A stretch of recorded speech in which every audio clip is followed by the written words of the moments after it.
Matthew 1:21, Common English Bible. She will give birth to a son, and you will call him Jesus, because he will save his people from their sins. I remember when Katie and I first learned we were going to be parents, and there was a tremendous amount of excitement. There was also a large amount of fear. We were hopeful parents, hopeful that everything would be physically safe and that we'd be able to provide for our child, even if that was just a hope and not necessarily a reality at the time. I know I spent a lot of time praying for my unborn child at the time and I didn't know it was going to be a she at the time, but what her future would be. Most parents face the same hopes and fears. For some, there is more hope. For others, there's more fear. I can't speak to the hopes and fears of every parent because each parent carries these things differently. I've met parents where the pregnancy is a blessing that they've dreamed of and wished for their whole lives. And then there's sometimes these miracle babies that they shouldn't be able to have, but they do.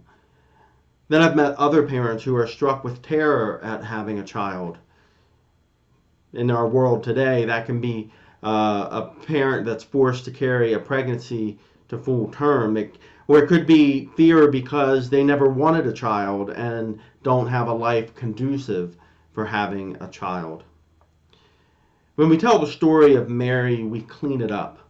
And we get more of a sense of hope in her story and her perspective than anything else, when the reality, I'm sure, was far more complicated.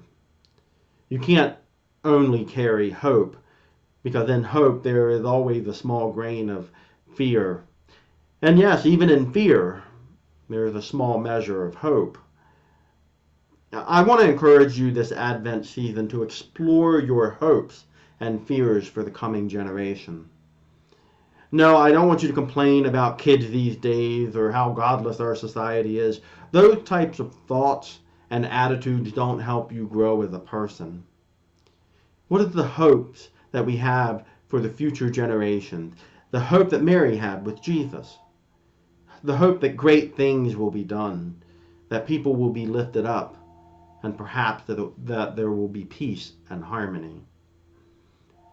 Amen.